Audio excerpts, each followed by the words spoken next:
On a parfois l'impression qu'il y a des personnes dont le but est de couler nos business. C'est ceux-là que j'appelle les sorciers, les vrais sorciers même. Ce sont pas des gens qui se retrouvent quelque part la nuit pour opérer. Non, ce sont des gens qui en plein jour essayent de nuire à votre business. Et j'ai remarqué qu'il y en a un peu trop dans notre environnement. Il faut savoir les identifier et les fuir. Je vais vous raconter une histoire dans quelques instants et vous allez comprendre de quoi je parle. Je suis Régis Saizy, entrepreneur multipotentiel, conférencier, formateur et artiste. Nombre de mes projets ont été acclamés et primés à l'international. Mes ouvrages se sont écoulés à plus de 20 000 exemplaires à travers le monde et j'ai formé plus de 5 000 personnes à ce jour sur les thématiques liées à l'entrepreneuriat, au business, au leadership et au mindset. Je partage avec vous sur cette chaîne du contenu propulsif pour vous aider à rêver, oser et créer. Hello les rocks, j'espère que vous êtes solides. Alors, on va parler des vrais sorciers, ce que j'appelle les vrais sorciers là même. Ceux qui en plein jour font en sorte que votre business coule. Oui, avec 500 francs, avec 100 francs, on peut couler votre business. C'est une façon de dire que les agissements même les plus anodins, mais qui vont à l'encontre du bon sens et qui sont empreints de méchanceté, peuvent avoir un impact négatif sur votre business. Petite anecdote rapide. Hier, une personne contacte le service client d'une de mes entreprises et elle veut passer commande pour un article. On l'informe donc que l'article coûte 6 500 francs. Elle dit ok, c'est cool, je vais le prendre, je vais payer. Comment ça se passe? On lui dit donc par mobile money et tout ça. Et cette personne demande à être livrée tout de suite. Elle dit que c'est urgent. Donc il y a un livreur qui partait pour une tournée de livraison. Théoriquement, celui qui venait d'appeler à l'instant devait être balancé sur une tournée ultérieure. Mais comme il a insisté, qu'il a manifesté son désir de l'avoir tout de suite, il a parlé d'urgence et tout ça, on a intégré sa commande dans la tournée de livraison. Le livreur partait vraiment à ce moment-là. Donc le livreur s'en va et on lui explique donc au livreur qu'on l'appellera pour lui dire où livrer cette dernière personne. Il avait déjà sa feuille de route pour les autres livraisons. Donc on dit démarre, on va t'appeler. Tout ça c'est pour satisfaire le client, n'est-ce pas? Quelques minutes plus tard, je crois, 1 ou 2 minutes plus tard, puisque moi j'ai vu les conversations, ma collaboratrice qui était l'interlocutrice de cette personne m'a montré la conversation parce qu'elle n'a pas compris. Donc 1 ou 2 minutes plus tard, cette personne envoie un autre message pour dire ok, je vais faire le paiement là sur le numéro, est-ce que le livreur est parti? On lui dit oui. Et très bien, ça coûte combien? On lui dit mais la livraison va coûter 1000 francs parce que vous êtes en périphérie de Cotonou. La scène se passe à Cotonou. Dans Cotonou, intramuros, comme on dit, c'est 700 francs que le service de livraison partenaire facture.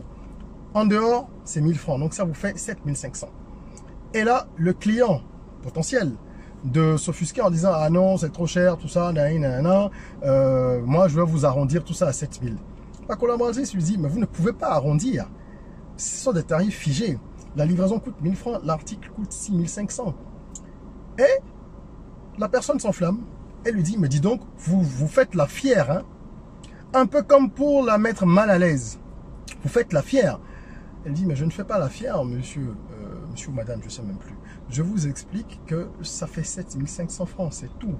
Je ne peux pas accepter que vous fassiez un forfait parce que ce n'est pas comme ça que nous fonctionnons. Et ce qui m'a tué, c'est que cette personne, que je connais ou pas, je ne sais pas si elle me connaît, parce qu'elle dit quelque chose pour culpabiliser, pour amener ma collaboratrice à culpabiliser. Elle lui dit, ah bon, donc pour 500 francs, vous allez rater une vente de 6500 francs? Vous n'aimez pas Régis. Ma collaboratrice était tellement en colère, elle est venue, elle a porté l'information à mon niveau, et j'ai regardé la situation, j'ai vu les messages, je lui ai dit, ton erreur à toi, puisqu'il faut bien que chacun situe sa responsabilité, ton erreur à toi a été de vouloir bien faire, mais même en voulant bien faire, tu n'aurais pas dû laisser le livreur partir avec cette commande-là, tant que la personne n'avait pas confirmé qu'elle était d'accord pour le prix pratiqué au niveau de la livraison. Parce que quelqu'un qui te dit qu'il est pressé, évidemment, tu peux déduire qu'il ne va pas rechigner à payer le tarif de livraison, surtout qu'on connaît plus ou moins les tarifs, hein. Mais il y a des cas comme celui-là. Donc la prudence t'oblige pour les fois à venir à avoir la confirmation écrite ou orale de la personne avant de faire partir la livraison et le paiement également. Mais au-delà de ça, tu n'as rien fait de mal. hormis cet aspect, cette personne est de mauvaise foi et c'est un tueur d'entreprise. Je ne sais pas si cette personne me connaît encore une fois parce qu'elle a mentionné mon nom en appelant mon prénom. Si c'est quelqu'un que je connais que jour, elle évoque cette question auprès de moi ou cette situation, pardon, je lui dirai à quel point c'est méchant. Parce que vous ne pouvez pas vous comporter comme si vous êtes au marché. C'est au marché qu'on négocie. Quand vous allez au supermarché, est-ce que vous négociez? Non. Quand vous allez dans un restaurant, est-ce que vous négociez? Non. Quand vous allez en boîte de nuit, est-ce que vous négociez les tarifs des bouteilles? Non. Il faut que les gens arrêtent de vouloir toujours casser le prix de ce que vendent leurs frères, leurs sœurs, leurs cousins, leurs amis. Et c'est généralement les gens qui vous connaissent en plus. Ou en tout cas, qui, oui, de près ou de loin, vous connaissent. Dans une certaine mesure, qui ont cette fâcheuse habitude-là. C'est de la sorcellerie. Aujourd'hui, on va se dire que 500 francs, c'est pas grand-chose. On va tolérer ça. Qu'en sera-t-il lorsqu'il s'agira de 5 000, de 50 000, de 100 000? Oui, ce genre de sorcier, avec 500 francs, peut tuer votre entreprise. Parce que si vous acceptez de jouer ce jeu la première fois, la fois qui suit, la personne fera pareil. Pour cet article-là ou pour un autre, tant que ce sera une de vos entreprises. C'est un mauvais signal. Et vous savez, les informations circulent très vite. Les gens, certains vont savoir. Il suffit qu'il en parle à une personne qui vient passer commande et qu'il vous demande pareil, une réduction, 2-3 personnes. Dans la foulée ou plus tard. Mais dans tous les cas, l'information va circuler. Le prix est fixé. Vous décidez unilatéralement, vous clients, que vous allez faire un forfait et vous voulez qu'on vous l'accorde. Vous ne négociez pas, vous insistez. Et vous estimez que l'interface, le commercial ou la personne responsable en tout cas de ce service-là, qui vous dit que ce n'est pas possible, est quelqu'un qui ne veut pas faire avancer son boss. C'est vous qui ne voulez pas faire avancer cette personne. C'est de la méchanceté, comme je dis, c'est de la sorcellerie. 500 francs sur un produit de 6500 francs, c'est quasiment 10%. Nous sommes dans les 8% et quelques. Vous imaginez ce que c'est que 8%? Ramenez ça à l'échelle de 10 millions, de 50 millions, etc. Et regardez ce que ça donne. 8%. Si on accorde 8% à tout le monde, alors lorsque vous demandez un forfait pareil que vous exigez, qui doit supporter ça? Qui doit le supporter? C'est l'entreprise qui, sur sa marge, casse 8%. Ce n'est même pas 8%, elle casse 8% sur le prix du produit. Donc imaginez sur la marge ce que 500 francs ça fait. Sur la marge, vous imaginez? Donc si ce n'est pas l'entreprise, c'est qui? C'est l'entreprise de livraison? Non, elle a un tarif fixe. Donc vous demandez implicitement au vendeur de se sacrifier pour vous faire plaisir. Non, cher ami, ça ne se passe pas ainsi. Est-ce que je dis est valable dans tous les business? Attention, dans une stratégie de fidélisation, il arrive qu'on fasse des remises. Il arrive qu'on fasse des conditions particulières. Moi, ça m'est déjà arrivé plusieurs fois d'offrir des livraisons à des clients ou même d'offrir des réductions ou d'offrir un article gratuit. Que ce soit dans un business d'agroalimentaire où on offre des produits, que ce soit dans un business de service où lorsque le client a pris deux ou trois prestations, on lui offre la quatrième. Bien sûr, ça m'arrive souvent de faire ce genre de choses qu'on appelle un geste commercial. Ce sont des stratégies de fidélisation. Mais lorsque vous n'avez pas décidé de le faire ou que ce n'est pas prévu, vous ne le faites pas. Ne cédez pas. Je parle aux entrepreneurs à ce moment-là. Ne cédez pas à ce chantage. Ça, c'est du chantage et c'est tellement... Ça, c'est méchant en plus tel que ça a été fait. Si la personne était rentrée dans une logique de négociation en disant « Oh, est-ce que quelque chose n'est pas possible, blablabla » et avait trouvé les bons mots, on aurait éventuellement pu faire quelque chose. Mais cette personne ne sait pas négocier manifestement. Ce n'est pas comme ça que ça se passe. Aucun entrepreneur n'est à la solde de qui que ce soit. Le client est roi, mais un roi se respecte, n'est-ce pas? Un roi se respecte et il respecte les règles. D'accord?